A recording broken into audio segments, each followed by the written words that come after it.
Agora você ouve uma palavra de vida com o pastor Érico Rodolfo Bussinger.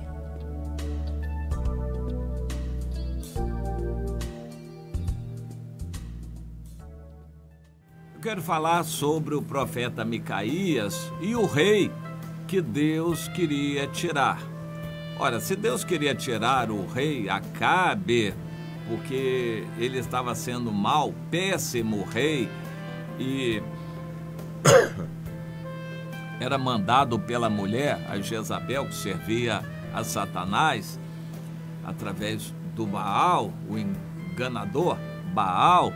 Então, Deus querendo tirar, por que ele não colocou Micaías como rei, um profeta? Cada pessoa no seu lugar. Há pessoas que são destacadas por Deus para serem governantes, líderes. Não são perfeitos, não são maravilhosos e, em alguns casos, são péssimos, mas eles foram os melhores. Foram considerados por Deus nos critérios da soberania de Deus para serem colocados lá naquela posição de comando, de governo, de autoridade. Em Romanos, no capítulo 13, nos é dito que Deus é quem constitui toda a autoridade. Toda a autoridade é constituída por Deus, os bons e maus. Cabe a nós cristãos sermos zelosos pelo Evangelho e, quanto às autoridades, respeitarmos. Mas e na igreja, quando há algum líder que é carnal, que não tem uma vida correta? Isso é o que mais existe. Ele continua sendo líder. Os dons e a vocação de Deus são irrevogáveis. Ele continua sendo líder, apesar da péssima qualidade de vida dele. E nós fazemos o quê? Oramos, intercedemos, pedimos a Deus. E se o líder faz muita bobagem, Deus tem poder de mudar as coisas. Por um lado, quando um líder, digamos um pastor, um chefe de uma denominação, um grande líder de algum ministério, se destaca, é famoso, isso é o que mais tem no meio evangélico, cantores famosos. Deus tem a sua maneira de agir. Deus derruba uns aos montes. Esses líderes estão morrendo com Covid por aí, outros acidentados. Deus tem feito coisas acontecerem para isso chamar a atenção dos outros. O rei Acabe não foi o único rei mau de Israel, mas Deus o tirou, Deus o queria tirar, e por isso usou o profeta Micaías para ser um símbolo daquilo que Deus queria mostrar, efeito didático, inclusive ficou registrado na Bíblia para nós. É como o pecado do Ananias e da sua esposa Safira, que deram uma oferta, mas mentindo, enganando a Deus ou querendo enganar. O Acabe não foi o único rei mau, mas Deus queria nos dar um exemplo do poder dele em tirar um rei desses. O rei fez o que pôde para não morrer. Uma pessoa mundana faz o que pode, o que está ao alcance e até quase o impossível para preservar a sua vida. O Micaías foi usado por Deus para dizer que estava chegando a hora que o rei partiria. O rei não queria aquela mensagem e se precaveu como pôde para não morrer, mas a palavra já estava dada. E isso aconteceu num evento quando o rei Acabe recebeu o amigo dele, o colega, o rei Josafá de Judá, que era muito forte na época, e o convidou para se juntarem, formarem um grande exército e irem conquistar a Gileade, Ramote Gileade. Do outro lado do Rio Jordão, eles achavam que era a terra de Israel.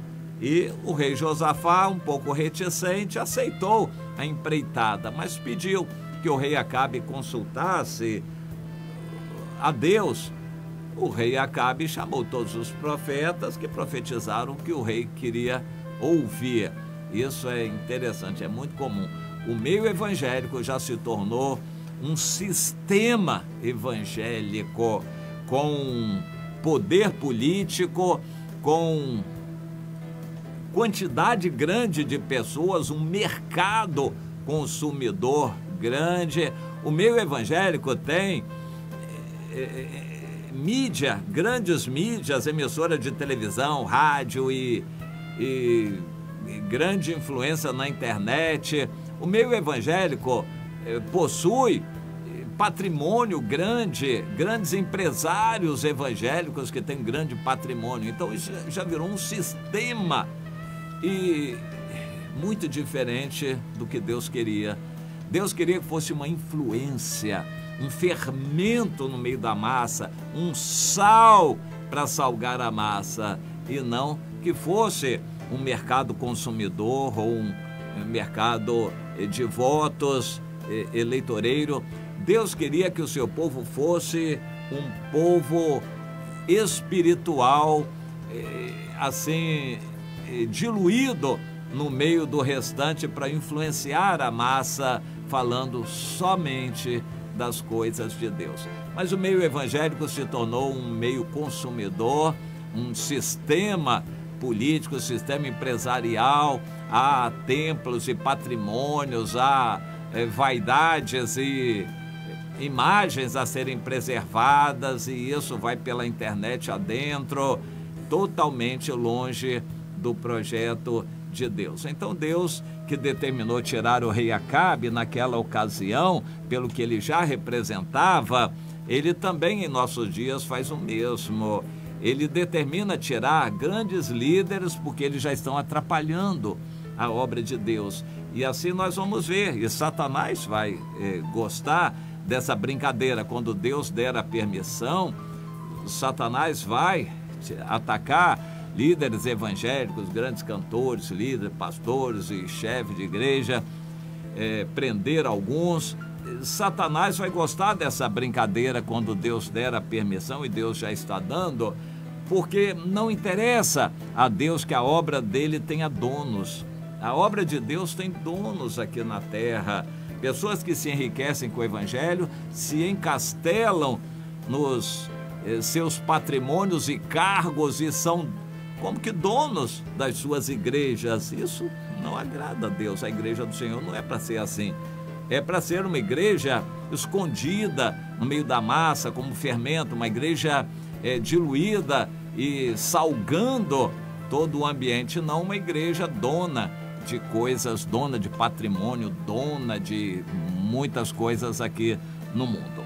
Deus determinou então que o rei Acabe caísse. Os profetas disseram que o Josafá deveria ir junto com o rei Acabe para a guerra, porque Deus iria abençoar. O Josafá ficou um pouco desconfiado daquelas profecias e perguntou, estou aqui citando textos de 1 Reis, capítulo 22. O rei Josafá perguntou, não tem aqui um profeta do Senhor para consultarmos? O rei Acabe, muito esperto, disse, bem, tem um sim, é o Micaías.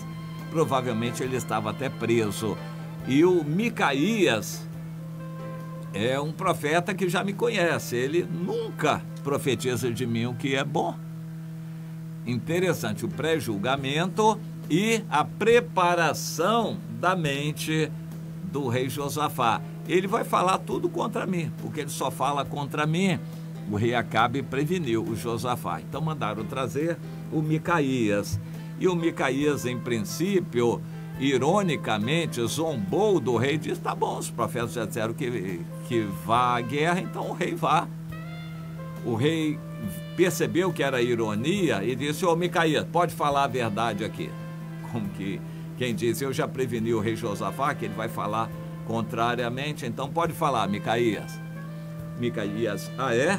Então, versículo 17, eu vi todo Israel disperso pelos montes como ovelhas que não têm pastor. E o Senhor disse, esses não têm dono, então torne cada um para a sua casa.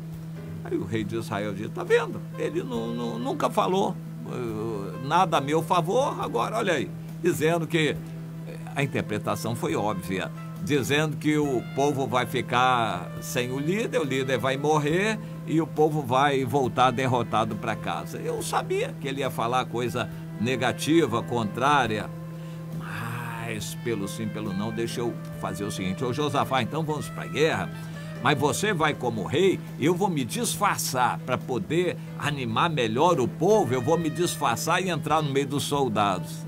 Esperteza dele. E ele sabia que se houvesse risco seria contra o rei, e o rei era o Josafá, que estava com roupa de rei. Mas ele, o Acabe, se disfarçou, botou roupa de soldado comum e foi para o meio da batalha. Mas ele não enganou a Deus, e o Senhor mandou uma flecha sair torta e atingiu o rei Acabe, e ele acabou morrendo, e a profecia se cumprindo. Bem, Deus sustentou Acabe até um determinado ponto, exortando-o através de muitos profetas, inclusive Elias. E o Acabe, como rei, foi exortado. Ele não pôde ignorar que Deus falou com ele. Eu me lembro que uma vez eu tive uma revelação e mandei através de um portador para o presidente Bolsonaro, mas eu mandei através do general Heleno. E interessante, a resposta que eu recebi foi o seguinte: pode mandar, a gente examina tudo aqui, a gente já recebe umas 20 por dia, a gente já recebe umas 20 profecias por dia, então pode mandar. Eu achei interessante esse sistema, né, de triagem. Eles analisam as profecias que recebem. De fato, é sabido, né? O presidente Bolsonaro recebe aos montes de profecias aí. O conteúdo delas é que eu não sei, algumas vêm à tona, infelizmente, estão na maior parte na direção daqueles 400 profetas de Baal lá que profetizaram para o rei Acabe. Só vitória, só vitória. Eu creio que Deus tem Micaías por aí para levantar, para dizer a verdade.